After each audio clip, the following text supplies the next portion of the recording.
In this video, we'll explore ideCAD's powerful reporting system for structural analysis and design. You'll learn how to generate project-wide or element-specific reports, navigate detailed design outputs, and track warnings and code checks. We'll also review steel and connection reports with full AISC and seismic compliance. By the end, you'll know how to create transparent, professional reports ready for documentation or client submission. I'm hovering over the Reports tab located in the ribbon menu at the top of the screen. Let's click on it once to open the module. In the window that appears, you'll see various report-related icons in the upper toolbar. On the far left, there's a report type called Select Report. This command allows you to generate reports for the entire project. After clicking the button, a window opens showing the structure of the report on the left panel, including its subpages.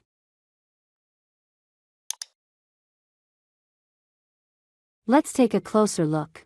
The report begins with a table of contents, followed by the cover page, a general view of the structure, and then the index.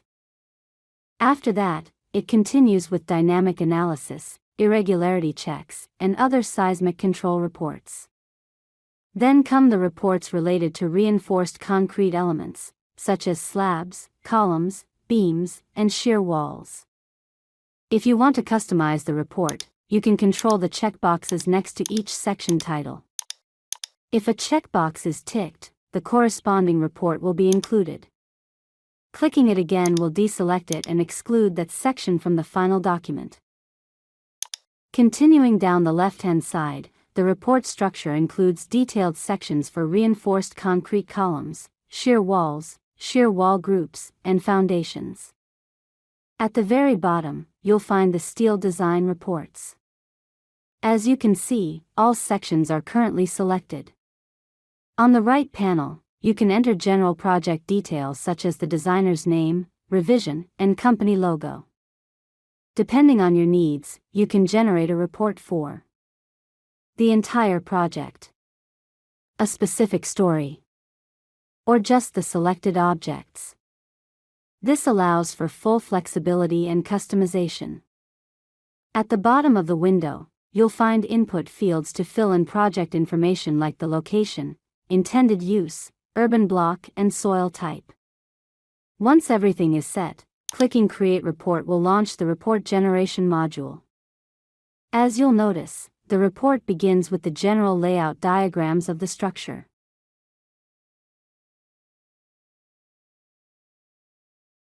It then continues with seismic parameters and the analysis settings you previously selected.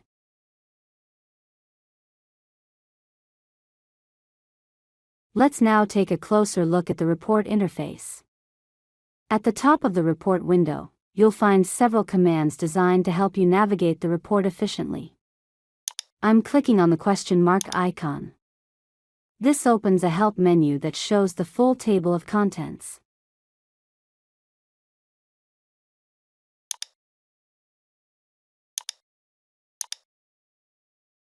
You can use this panel to jump to any section of the report quickly.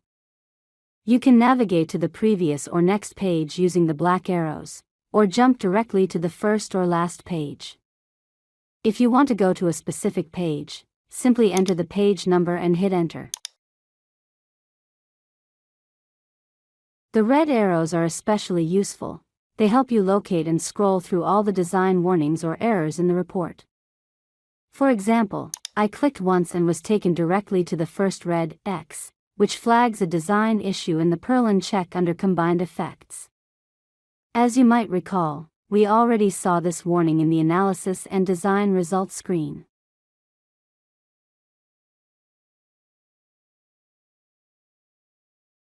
In the same way, you can move through all other errors or jump directly to the last one.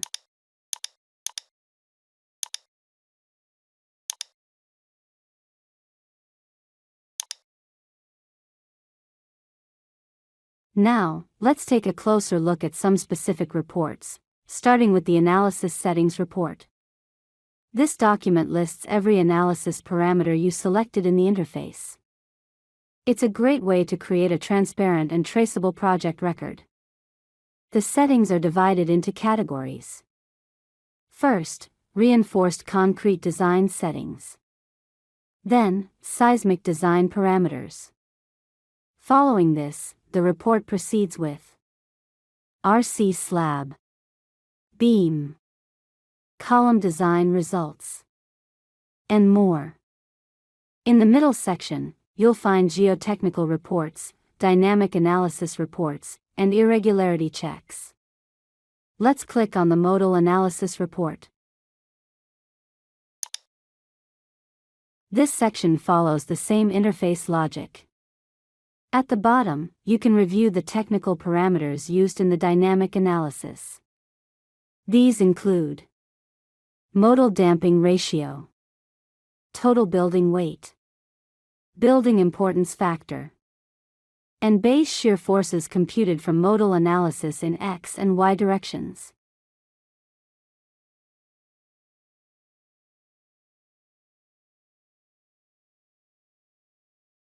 The detailed modal report also lists the natural periods and frequencies for each mode.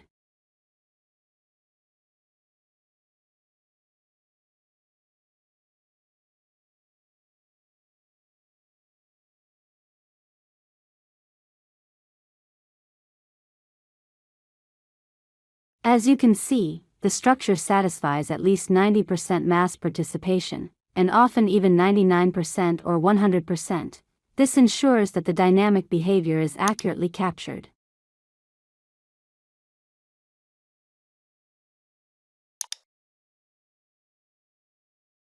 Let's now review some useful tools for customizing the report display. At the top toolbar, you'll see the units icon. I clicked on it once.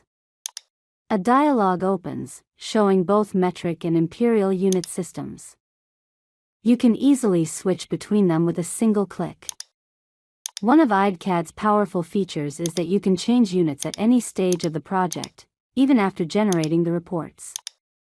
So, if another team member wants to review the same report in a different unit system, it's just a click away. If your workflow requires a custom report format, you can manage this from the Settings menu.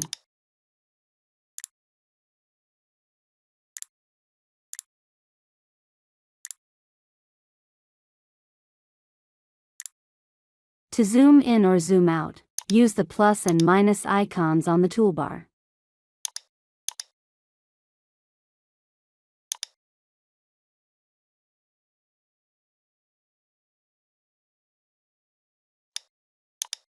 Now, if you need to insert additional information into the report, such as custom calculations, images, or notes, you can do that via the Insert checkbox. This flexibility makes it easy to enhance your reports with project-specific details. Now let's move on to the steel design reports. I clicked on the steel icon from the top toolbar. You'll see individual options for steel column, steel beam, secondary beam, purlin, truss, and space truss. This menu allows you to generate detailed design reports for each steel element. Let's start by reviewing a steel column report. There's a clear structure to all steel design reports in ideCAD. They begin with preliminary information, followed by load effects, and then continue with design checks under combined actions. At the top, you'll see the selected steel design code, seismic code, analysis type, and safety factors used in the project. Just below, the report lists the mechanical properties of the selected steel material: yield strength, ultimate strength, modulus of elasticity, shear modulus, and unit weight. Next comes the cross-section definition of the steel column, including all section properties used in design checks. The report then transitions into the loading phase. Here, you'll find detailed representations of all load types, including loads transferred from secondary elements like purlins or trusses.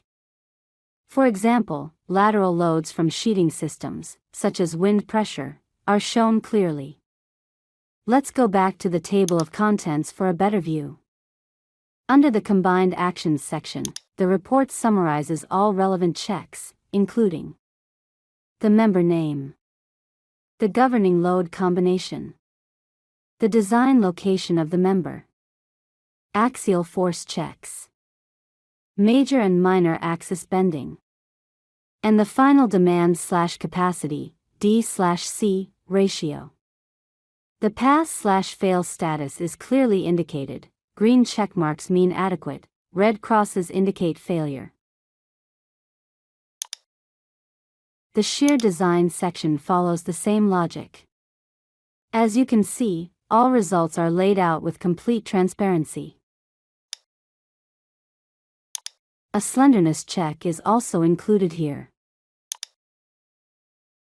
Additionally, since we previously assigned some steel columns as seismic force-resisting members, the software has automatically performed seismic-specific checks based on the selected frame type and ductility level, in full compliance with AISC 341-16. All relevant information regarding these checks is presented clearly in the report pages. This flow remains consistent across all steel element reports. To confirm, let's now take a look at a steel beam report as well. The structure is the same: preliminary info, load effects, then design checks, including shear, flexure, and deflection. In the deflection check, you'll see the load combination, the clear span, the measured deflection, and the limit value. If the result meets the code-defined criteria, it's marked with a green checkmark. Some beams were defined as part of a special moment frame, according to seismic code requirements. Because of this, additional ductility-dependent design checks are performed, such as lateral bracing requirements and adjusted lie calculations based on the selected frame type. As seen here, not all beams pass the check. These members will need to be revised. This section concludes the steel element reports. Now let's take a look at steel connection reports. I clicked on the connections icon, and here we can see a list of all defined steel connections in the project. The summary table provides essential details: the connection number and name, the members being connected, geometry checks, strength checks, and an overall status that shows whether the design meets code requirements. This summary table can be directly added to your overall project report. If you need to provide a detailed design report for any connection, you can generate it individually from the connection menu. Let's go ahead and review a detailed design report for one connection.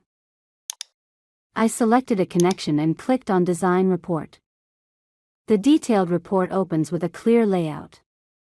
At the top, you'll see the design code used, whether AISC 360 or AISC 341.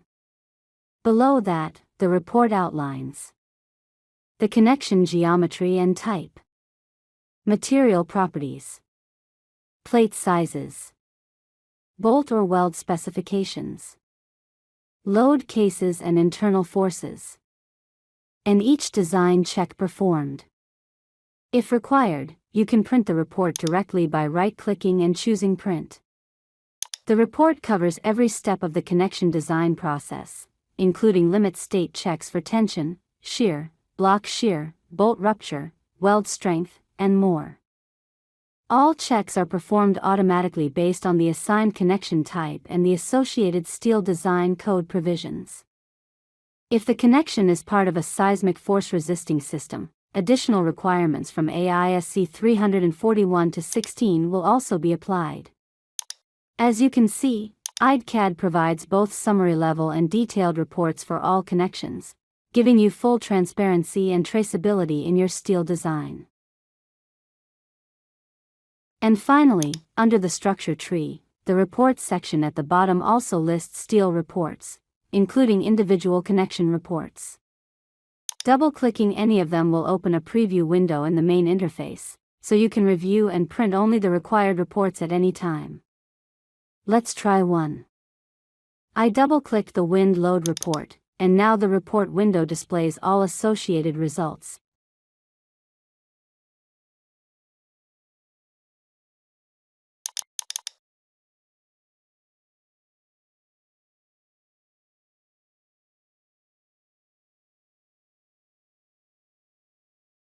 This helps you zoom into critical sections and verify results more closely.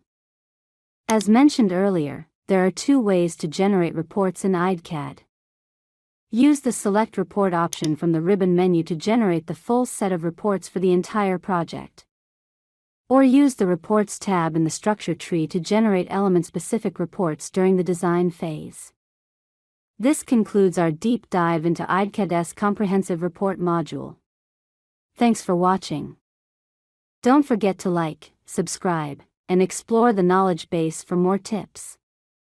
See you in the following video.